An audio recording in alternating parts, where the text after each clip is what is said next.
Picture this, a grown man, one of the greatest talents football has ever produced, sobbing on the turf at MetLife Stadium, and the internet is already writing his obituary before he's even off the pitch.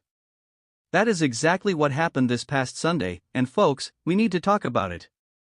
Before we get into the tears, the penalty, and the final goodbye, hit that subscribe button and tap the notification bell, because the SofaMail 9090 crew brings you the freshest football drama before your group chat even wakes up.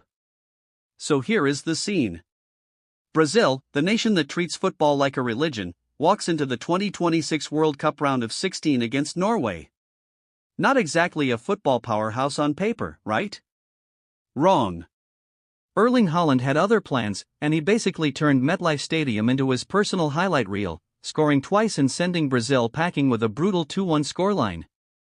Think of it like showing up to a boxing match expecting a warm-up round and instead getting knocked out cold in round 1. That is Brazil's earliest World Cup exit since 1990. Let that sink in for a second. Now here comes the twist nobody was fully ready for. Neymar, 34 years old, battling a nagging calf and hamstring injury all tournament, barely got on the field. 2 appearances. 15 minutes here, a late substitute cameo there.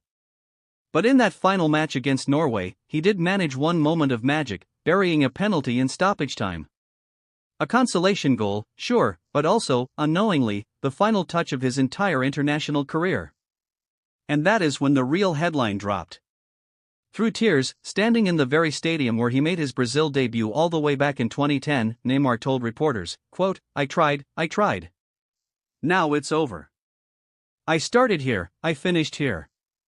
Talk about poetic symmetry wrapped in heartbreak. 16 years, one venue, one full-circle moment that even Hollywood screenwriters could not have scripted better. Let us pause and appreciate the numbers here, because they are wild. Neymar is Brazil's all-time leading goalscorer. He passed Pelé. He is the second most capped player in Brazilian history. This is not some role player quietly fading into retirement.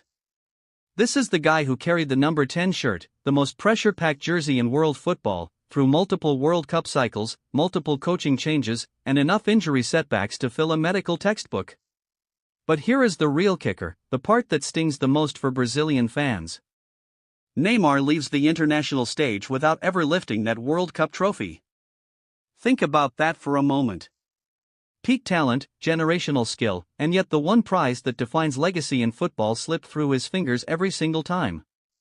It is like being the best chef in the city but never winning the cooking competition that actually matters. So what happens now for Brazil? Head coach Carlo Ancelotti, already locked in through 2030, basically confirmed the obvious. Transition mode activated. New faces, new system, and a canary yellow jersey searching for its next face.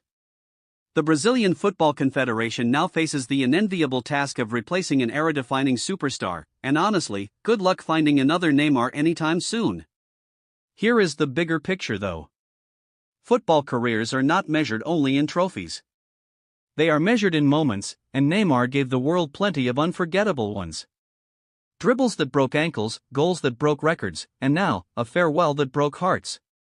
Whether you loved him or loved to criticize him, nobody can deny the mark he leaves on the sport. And that is the story, folks.